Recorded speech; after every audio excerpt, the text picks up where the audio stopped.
What's up, guys? You are on the air and off the books with Bethann and Samantha, and today we are going to be talking about Clown in a Cornfield. And Clown in a Cornfield, Friendo, Return of Friendo? Friendo returns? Friendo? Friendo lives. Friendo lives. Yep, that's the one. Friendo is living. Okay, so this is Spoilers. by... Spoiler alert, yeah. So this is by Adam Caesar? Something like that. Caesar, it might be Caesar. Cesare? C-E, Cesare. It might be. Or C-E. S-A-R-E. Yes. Yes. So however that is pronounced, we are sorry that we probably butchered it. Yes, and this is supposed to be a horror thriller or something like that. Yes, since you guys will be hearing this in October, probably towards Halloween-ish, maybe November, I don't know. Something like that. It's a fall situation. Fall vibes everywhere. Yes, and this is something that people have been ranting and raving about, people love. And then the second book just came out not too long ago, so we thought we'd tackle both of them. Yeah. So pretty much, Clown in a Cornfield is about, you guessed it, a clown in a cornfield. Literally, that is all that it's about. There's more. There's a little more to the story. So basically, this girl moves to this very small, tiny, minuscule town. I would compare it to like Burlington or like Rocheville, that kind of small town. And so everybody knows everybody. Yes, they've got like their little fall festivals happening, and it's fall time. Their little diners, like they've got one little high school, and like all the kids know each other from very little. And yep.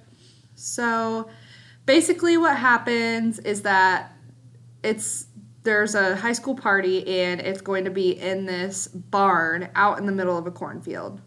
Yes. And so the high school mascot, the town mascot is Friendo, the clown.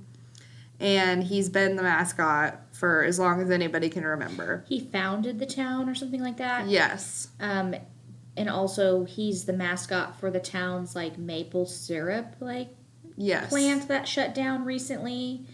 So it's very small town, like old-timey vibes. Right. And something bad happens. And that's, like, really all we can tell you. Yeah. Because otherwise, like, it's really going to spoil it because... I mean... I'm sure that you can guess that this is about a clown that's killing people. Yes. But we are not going to tell you any more to that part of the story because there is a twist. We're going to tell you all of it. I think we should spoil it. We're going to spoil it. I think so. I think if you want to read this, you should stop here because I have some very strong opinions about this book, and I want to talk about it. If you like slashers, yes, like if you read There's Somebody Inside Your House, or you like Scream, that kind of stuff, like this would be a book that you would probably enjoy. That's what I was telling Samantha because surprisingly, she finished it before I did, even though she started it like a week later than me. But I told her, I said, this would be... an amazing TV show or a movie. I guarantee you it's going to get picked up by Netflix and it's going to be a TV show. If it already hasn't been picked up by Netflix. Right. It's definitely more slasher than horror to me. It's more slasher gore. It reminds me of the last movie of Saw situation. Yeah. It's very gory slasher. Right. I would not consider it. I guess people consider slashers horror. I consider horror more like thrillers and like monsters, supernatural. Yes. Like there's like a little bit of the unknown in it. Slasher should be its own genre. I agree with that. I think that they should form that in because it should say slasher. Yes. Like thriller slasher, because a thriller still doesn't necessarily mean slasher. I would consider horror like if you read YA, Riley Sager, Natasha Preston. I don't even know if I would consider Riley Sager horror. I think Riley Sager would be more thriller horror. Yes. Natasha Preston, thriller horror. There are a couple of her books that are more horror. Like, one for me is Kingfisher is a perfect example of me for just pure horror because, like, the hollow places, that is all horror. Yes. Or like maybe like the twisted Stephen ones. King. Stephen King, some of his things, it would be very much a horror. Yes. So this is not, to me, horror in any. It's horrifying. Yeah, it's pretty gross, gory. So if you do not like descriptive gore, I would maybe not pick this book up. Right. But if you are like, I want to read it, I insist, then, just be warned. There are gore. These trigger warnings, correct? Yes. But if you do like stuff like that, then this is definitely a book that you should pick up and read. Especially for the fall, since it's corn and all that stuff like that. It's really honestly perfect for the fall. It's corn. A big lump of ice. It has a juice. It has a juice. Yeah. Yeah. Of course we had to throw that in there because we should have Ben do that for the intro of this. Yeah. We should see if we can. Okay. So spoilers ahead from here. Before we start, though, I want to say that I think that I would like this much better as a movie than a book. And I know that's blasphemy. But I really think that this is something that I would rather watch than read. Right. And it wasn't bad. I would say, I would give it, a 3.5 or 3.8 out of 5 is what I would give it. Simply because I was expecting something supernatural. And spoilers, it is not that. I feel like you're always expecting supernatural. I am. I think that I want that because it's because that's more scary to me, the unknown. You're supernatural and I'm more of the real murderer type reader. I do like that though, that stuff. Brenza's really good and all of our Josie Quinns are awesome and I do like the murder mystery thriller kind of situation.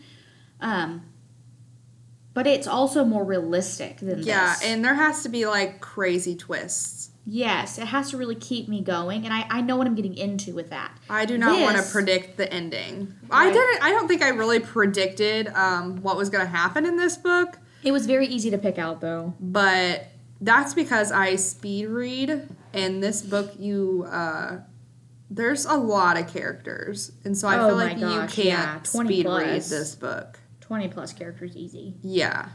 You have all of the friends in the friend group. Yes. And then you have all of these townspeople as well. And you have to make sure that you know who is who and what's what. Yeah. And who likes who and who is got the hots for who and who has got, this vendetta and who is because you will lose people in the fray fast in this book. Yeah. So, okay. So back to what happens. So basically these kids go to this high school party in this barn, and the reason that they go to this party is because they're trying to stick it to the man because they were banned from Founders Day, which is their town's founding and celebration that celebrates Frendo the clown, and they are all the this is the weird thing is that bless you I held the sneeze in. This is what got me, is that the town is full of all of these older people who want the town to be way back in the 50s. Yes. And they don't like these teenagers who go and have parties and want to be in, on television, and they want to do all of this social media, and they're, getting in trouble constantly for being teenagers. As if these adults didn't get in trouble when they were younger. Right. So the adults are fed up with all these teenagers, and kind of essentially at the beginning of the book, you feel like they really want to get rid of all these teens. Yeah. And that they're trying to lock them away piece by piece. Right. They're constantly getting yelled at. They're constantly getting grounded. They're constantly in trouble. Literally, one of the girls was jaywalking, and the sheriff literally threatened her life. For jaywalking. Yeah. And she was on her phone, and she had to smile and be oh, sorry, sheriff. It's unrealistically this tension between the young and the old. Yeah. That's where it starts. Yes. And it takes literally 50% of the book to get to that point. It does. And then as soon as they get to the party, it's bam. 0 to 5,000. Slings you. Slingshots you into the This girl walks in, and the main girl, Quinn, she notices, her scalp is bloody, and she's got, blood all over her, and then she, falls, and you see an arrow in her back. And then after that, it's like yeah, all hell breaks loose. Yeah, literally 0 to 5,000. Like everybody starts dying in like mass quantities. Mm-hmm. And yeah, it was very gory. The way that this clown, plot twist, these clowns were murdering these kids. But so basically, one of the main girls, Janet, she gets hit in the shoulder and it takes her out. So she's hiding in the corn and she thinks she's being rescued by the police because she's hearing people talking into walkie-talkies. Turns out it's like all of these townspeople talking to each other in these walkie-talkies saying, what's the plan? How are we going to, like, kill all these kids? One of the clowns has been killed. Right. And the clown that comes in at the initial part of the party is literally shooting everybody off with crossbows. Yes. And, like, has backed all these kids into the barn, set the barn on fire, and it's like they're running out of the barn and he's just picking them off. Yes. Like, it is like a literal massacre. Which was not realistic, if you think about it, because you cannot reload a crossbow that fast to shoot that many kids no running. Way, man. No. Like it is, I in the pull on it, depending on like your pull weight on a crossbow, like you. And they said in the book, it was 75 pounds. They said it was more than that. No, it was 75, and there ain't no way Home Dude is pulling that back and that fast. That would have to be like 1 second pull. I know exactly, and usually you stomp on the crossbow with your boot. Yeah. To load a crossbow. Yeah, like I've done it. Like it's not that easy. And there was a couple times where she said, "I didn't even hear him reload. Is time like slowing down?" And I'm like, "Dude, it's because he's like." He's not. There's no way he's reloading. Yeah. Because you have to literally put the crossbow down. Knock your arrow, stomp it, pull up, and then shoot. You can't just be like, oh. Yeah, I thought he was like Katnissing the whole thing. No, he's like straight up hunting crossbow. Yeah. Like doing this, and like they said it was a pink camo crossbow, which didn't make any sense to me. Yeah. Why that detail was in there. Right. And why the pull on a pink camo crossbow, if it's a woman's, would be 75 pounds. Who are you out there is pulling 75-pound crossbows? Right. Mine would have to be like 5 pounds. Mine would be like next to nothing. Exactly. I mean, I'm not saying that it's not possible out there, and maybe it's his because he liked pink, but I didn't understand the correlation there. Yeah. The description of the crossbow and then like nothing else about that after that. Like it took a whole bit. But so my thing is leading up to that point, I was at 57% of the audiobook before it even got to him killing anyone. Yeah. And it was dragging, and I was kind of frustrated because, you see the tension building up in the town, you see the tension between the townspeople and the kids, which I think from the townspeople is unfounded. So it's unrealistic why they're mad at these kids for being kids in the first place, because, kids are horrible. Yeah. Teenagers are, hard. I get it. I was a teenager. I was difficult. I understand. Yeah. But, there was nothing in the book that made me think, these kids are, the worst of the worst. That they need to be gruesomely murdered in this way by their own parents and neighbors and friends and, family members and stuff like that. Because, and it's not just one townsperson. It was literally one of their teachers, the first person that comes into the barn. The first friendo. Yes, the first friendo. And I think Quinn shoots him with a shotgun and blows him up. Yeah. And then they rip the mask off and then they think it's over.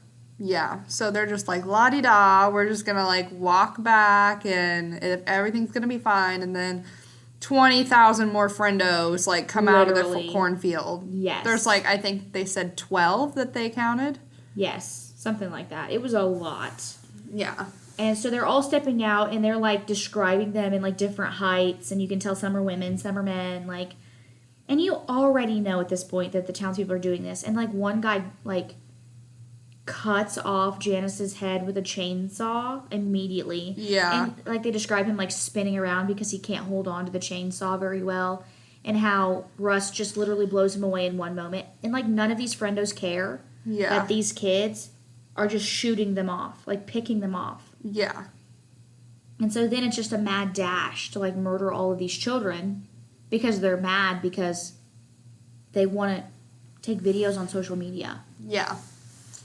And, like, that's what I couldn't wrap my head around. Like, yeah, Cole's sister died because she slipped when she jumped, like, at a party. Yeah, they were cliff diving. Right. And she hit her head and she died. But that's not his fault. Right. Like, and no, they shouldn't have been trespassing and stuff like that. I understand that. But, like, there's still nothing there to me that would say, you know let's kill everybody in the whole high school. And not just kill them. Like, massacre. Yeah. Like, cut their limbs off and, like, dismember them with chainsaws. Yeah. And, like, watch them struggle and die with a pitchfork in their back. Like, yeah. That was my only thing. Yeah. It was very, very gruesome.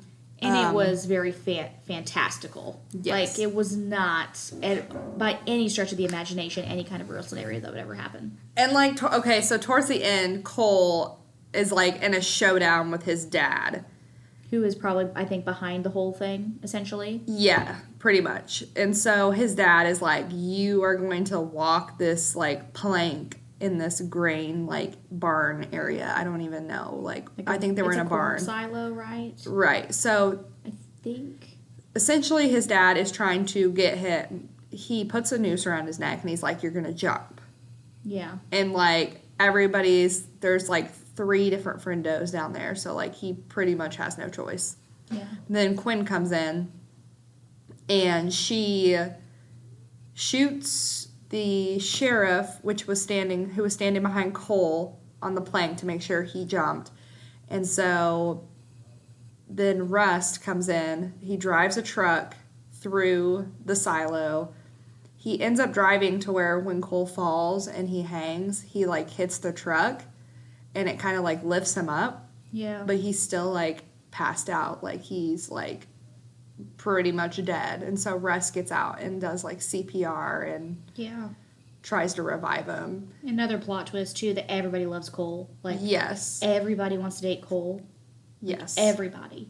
Quinn and Ronnie and Matt and Rust wants to be with Cole. Yep. Like, I don't know what's so appealing about Cole that everybody wants to literally smooch his face. Yeah. Like, he was not that great to me. But yeah. But, like, I think Quinn shoots his dad, and then his dad is, like, nowhere to be found. Like, after the cops, FBI comes, they, like, arrest all of, like, the rest of the people that are living, that are in on this, and they have to take helicopter around and look for his dad because he's nowhere to be found. He's missing. And so they just assume that the corn is, like, swallowed him up. Like, he's in the corn and he's dead. He just can't be found yet. Which is kind of unrealistic. Yeah. I mean, like, how could you just leave a dead body behind? Or think that he's not alive? Yeah. Which is where it goes into the epilogue, where Homeboy, his name is, like, Arthur, I think. Mm-hmm. Arthur Hill. He is on a plane, and the description of him on the plane is he has a suit bag that's very bulky. Like, the people on the plane notice that he's got a suit bag that looks like it's holding, like, a whole bunch of suits because it's really bulky. Obviously, we know it's the Friendo costume. Okay? Yeah. So, he's escaping to, like, Cuba or something.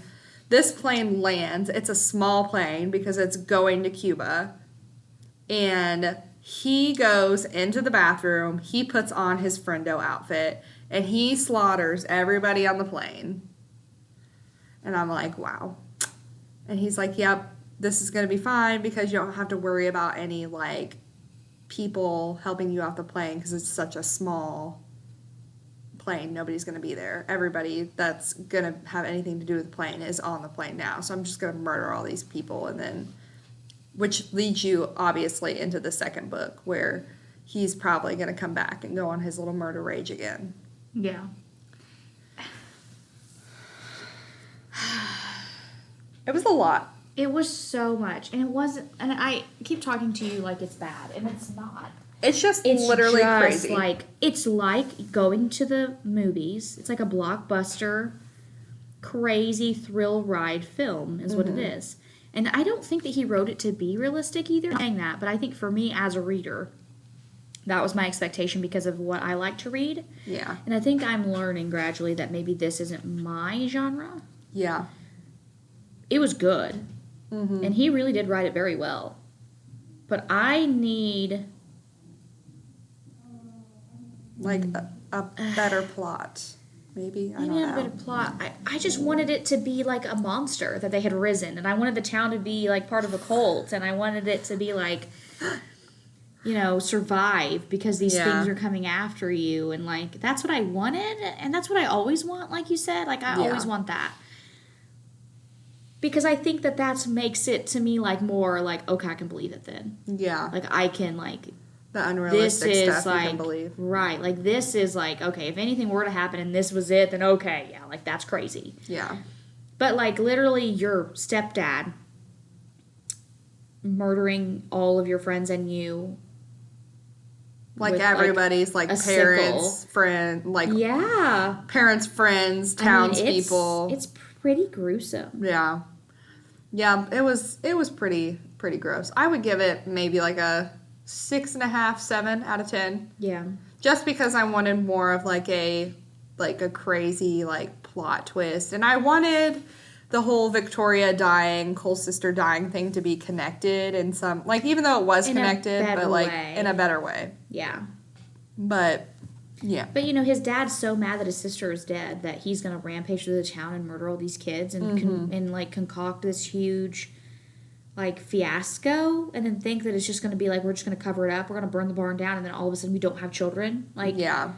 Like, you think nobody's gonna see that? Like, well, you think he was gonna frame it on Quinn and Cole as like a Romeo and Juliet situation. Right, but that's what I'm saying is like, really? Yeah. Like, it's just, I don't know, like, just so that your town can go back to their glory days when you can't move on. You can't move on from your past, and you want to be in the spotlight and stuff like that. Like, how do you have a psychological break that bad that you... I feel like this book was very, like, hidden politics, too. Yes. If you didn't catch it. Oh, yeah. But, yeah, it was very... like, let the kids be kids. Let us move on. Let us, like, embrace the future. Yes. And, like, stop trying to live in the past and, like, murder us for it and hold us back. And, like, it is very political underneath. Yeah. And it was very, like... like, how people say that, like, older generations just, like, have such outdated opinions, and like, or they can't need to die off, and like, so that we can like live our lives. It was very much very much that. Yes, it was. And you could tell from the very beginning that was the main like theme of the entire book. Yeah. It was just an extreme way to like stick it to the man, I guess. Yeah. And hopefully people don't actually like think that this kind of thing is the way to handle situations, or like think that somebody would actually do this. I will admit that the author is pretty clever for hiding in his viewpoints in this way. Yes, you can definitely like tell the political viewpoints of the author throughout this book. Yes. So yeah, that was funny. But no. Hopefully people, and like hopefully this author, like no hate to this author, but hopefully that this author does not think that like it is this extreme, that something like necessary. This would happen. Right, or that the violence has to be necessary to I don't think that our older generation is wanting to brutally murder their kids and grandkids, but... Right, because they have Facebook. What do I know? I could be wrong. But yeah, we think that you should definitely pick it up and let us know what you think. We want to know what you think, yeah. Because I'm really curious to hear from somebody who really, really loves the book. Yes.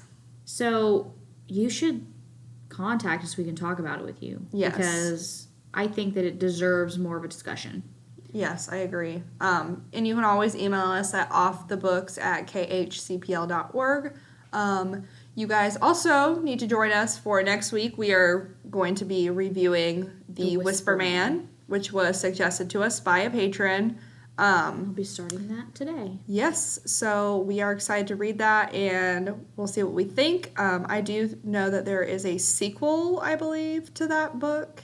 So The Whisper Man? Yes. I think Oh. it's like The Shadows or something. I could be completely wrong. Don't even listen to me right now. I'm just speculating. No. But I'm pretty sure I have like the second book.